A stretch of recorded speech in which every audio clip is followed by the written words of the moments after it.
Gata efter gata spärrades hastigt av. Affärerna drog ner sina jalusier och dörrarna låstes. Nu har nätet dragits åt. Det är här polisen tror att Salah Abdel-Salam gömmer sig. Återigen är stadsdelen Molenbeek i fokus i centrala Bryssels utkant. Sen i fredags kväll då dådet i Paris begicks har polisen sökt efter misstänkta terrorister här. Det är inte första gången polisen jagar misstänkta terrorister i Molenbeek. Flera attentat de senaste åren har begåtts av unga män härifrån.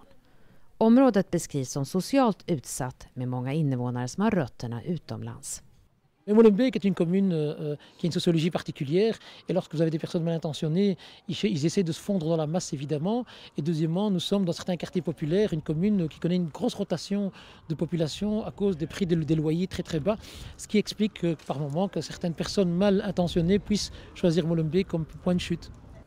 Dådet i Paris i fredags har sannolikt planlagts härifrån. Men boende i området tycker att det är svårt att ta in. Malou Van Simpson kände själv den unga jagade Salah Abdel-Salam väl. Le jeune qu'on recherche, je le connais. Depuis qu'il est petit, je le connais. On le voit dans le quartier. On l'a encore vu il y a une semaine et demie devant le paquet ici. Et je comprends pas que des jeunes sont partis dans des extrémistes comme ça. Ce sont des enfants perdus. Hein? Belgien är det land i Europa som har störst problem med radikalisering av unga män. Och idag har man inte möjlighet att övervaka alla, det säger Claude Monique som är terroristexpert och jobbar för den franska säkerhetspolisen.